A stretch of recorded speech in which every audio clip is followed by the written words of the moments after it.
முன்னாள் அமைச்சர் ஏவா வேலு வீடு மற்றும் கல்லூரி அலுவலகங்களில் தமிழக லஞ்ச ஒழிப்பு போலீசார் 7 குழுக்களாக பிரிந்து சோதனையில் ஈடுபட்டுள்ளனர். இது தொடர்பான கூடுதல் விவரங்களை எமது செய்தியாளர் மணிகண்டன் வழங்க கேட்கலாம். வணக்கம் மணிகண்டன், இது குறித்த கூடுதல் விவரங்கள்.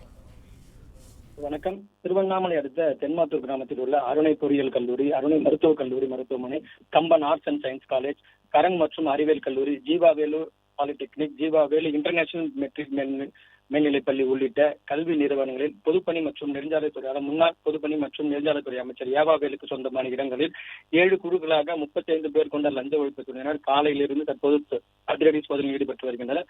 பொதுப்பணித்துறை மற்றும் நெடுஞ்சாலைத்துறை அமைச்சர் ஏவாவேலு தண்டராம்பட்டு தொகுதியில் 3 முறை சட்டமன்ற உறுப்பினராகவும், திருவண்ணாமலை தொகுதியில் 4 முறை சட்டமன்ற உறுப்பினராகவும் வெற்றி பெற்று 7வது முறையாக சட்டமன்ற உறுப்பினராக பதவி வகித்து வருகிறார். அது மட்டும் இல்லாமல் கடந்த 2026ஆம் ஆண்டு முதல் 2011ஆம் ஆண்டு வரை திமுக ஆட்சி காலத்தில் உணவுத்துறை அமைச்சராக பதவி வகித்தவர் என்பது குறிப்பிடத்தக்கது.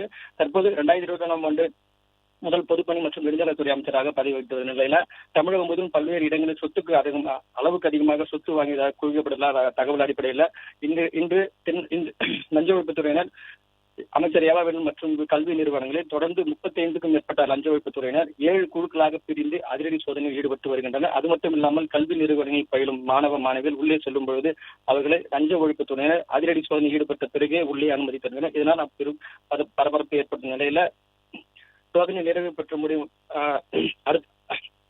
சோதனை நிறைவந்த பிறகே ஆவணங்கள் பறிமுதல் செய்யப்பட்டதா என்ற தகவல் வெளியாகும் என்று குறிப்பிடத்தக்கது. பிளே ஸ்டோர் மற்றும் ஆப் ஸ்டோரில் இருந்து பாலிமர் செயலியை QR கோடு மூலம் பதிவிறக்கம் செய்யுங்கள். செய்திகளை உடனுக்குடன் பெறுங்கள்.